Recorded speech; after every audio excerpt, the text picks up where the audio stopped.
हियापुर गांव में पप्पू टायर वाले की टायर रिपेयर करने की दुकान थी। क्योंकि गांव में गाड़ियां कम थी तो पप्पू का व्यापार मंदा था। इसी बात को लेकर वो हमेशा सोचते रहता था, कोई तो ऐसा रास्ता होगा जिससे मेरा व्यापार भी फले फूले और मेरा जीवन भी सुखमय हो जाए। एक साल बाद पप्पू की शादी पिंकी से हुई और वो उसे अपने घर ले आया।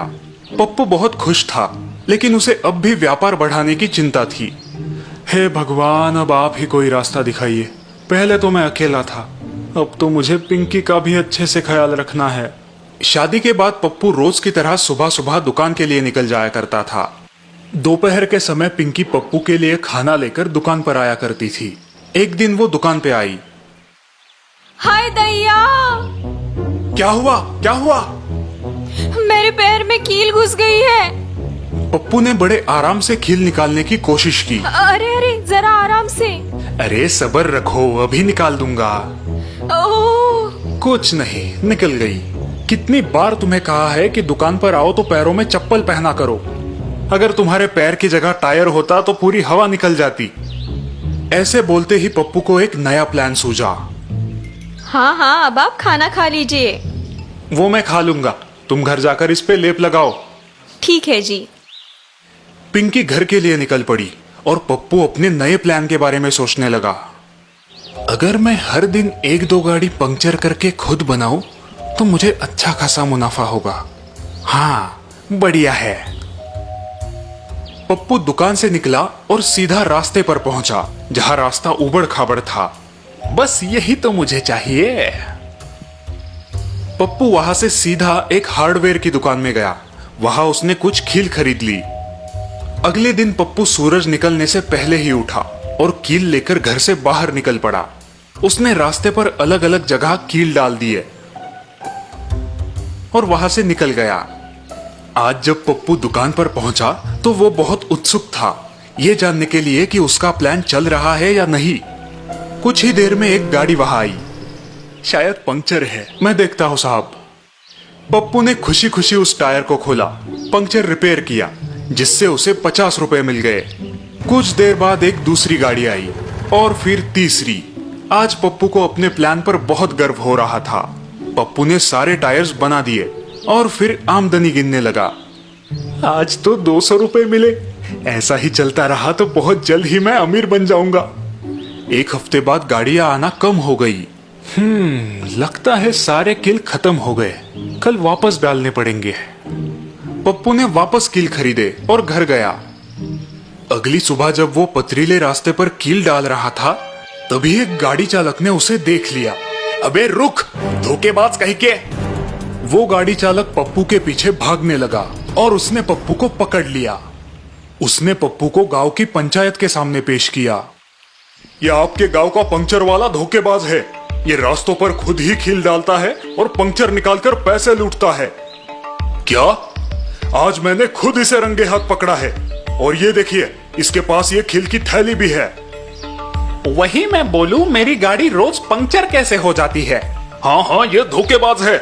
इसे पुलिस के हवाले कर देना चाहिए। नहीं नहीं, ऐसा मत करो, मुझसे गलती हो गई। अधिक पैसे कमाने की लालच में मैंने ये सब किया। मुझे माफ कर दो। क्योंकि ये तुम्हारी पहली गलती है, इसलिए मैं तुम्हें माफ कर रहा हूँ। लेकिन आइंदा अगर ऐसा कुछ हुआ तो तुम सीधा हवालात में नजर आओगे। पप्पू सरपंच के पैरों में गिर गया। अगर पप्पू ये सब ना करता तो गांव में उसकी इतनी थू थू ना होती। पप्पू के लालच की वजह से वो गांव वालों की नजरों में गिर गया। इसलिए कहते हैं, लालच बुरी बला है।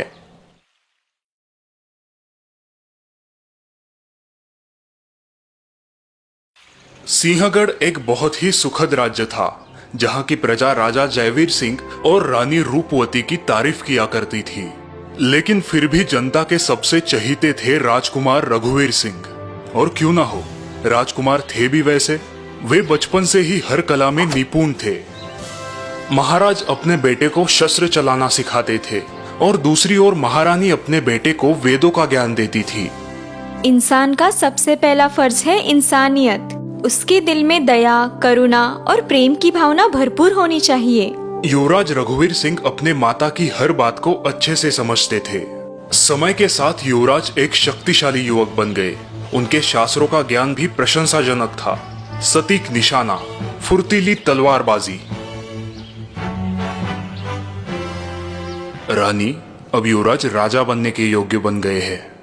हाँ, और अब उनकी आध्यात्मिक शिक्षा भी संपन्न हो गई है। तो देर किस बात की? हमें बहुत खुशी हो रही है आप सबको ये बताने में कि हमारे बेटे युवराज रघुवीर अब इस लायक हो गए हैं कि वो हमारी गद्दी संभाले। हम ये ऐलान करते हैं कि आज से 6 माह बाद युवराज रघुवीर सिंह राजा रघुवीर सिंह बन जाएंगे। एक और बात, युवराज का राज तिलक होने से पहले उनके विवाह की शहनाई सारे राज्य में गूंजेगी। इस ऐलान के बाद युवराज रघुवीर सिंह के लिए अलग अलग राज्य से राजकुमारियों के रिश्ते आने लगे। इतनी सारी राजकुमारियां? आखिर किसे तुम्हारी रानी बनाए? ये तो बहुत सरल है माँ।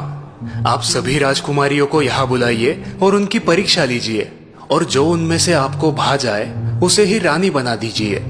सुझाव तो बहुत अच्छा है महाराज। सभी राजकुमारियों को महल में आने का निमंत्रण दीजिए। मैं खुद उन सब की परीक्षा लूंगी। ठीक है। कुछ दिनों बाद एक एक करके 5 राजकुमारियां दरबार में पधारी। सभी राजकुमारियों ने राजा और युवराज को प्रणाम किया। आप सभी का हमारे महल में स्वागत है। आप लोग रानी महल की तरफ प्रस्थान कीजिए, वहां रानी माँ आपका इंतजार कर रही है। 5 राजकुमारियां रानी महल की तरफ चलने लगी। क्या किसी को पता है कि रानी माँ क्या परीक्षा लेंगी? नहीं, शायद वो हमसे खाना बनवाए या कोई पेचीदा सवाल पूछे। वो हमें शास्त्र कला में भी परख सकती है। रास्ते भर चारों राजकुमारियां बड़बड़ कर रही थी, लेकिन राजकुमारी इंदिरा शांत थी। वो आसपास के वातावरण को देख रही थी। उन्हें रंग बिरंगे फूल बहुत अच्छे लगे। आखिर 5 राजकुमारियां रानी महल पहुंची, लेकिन वहां रानी कोई और ही थी, और रानी रूपवती ने एक दासी का रूप लिया था। हम आप सभी का स्वागत करते हैं। हमें खुशी है कि आप यहाँ पर आई। महारानी थोड़ी ही देर में पधारेगी, तब तक मैं आपके लिए शरबत लाती हूँ।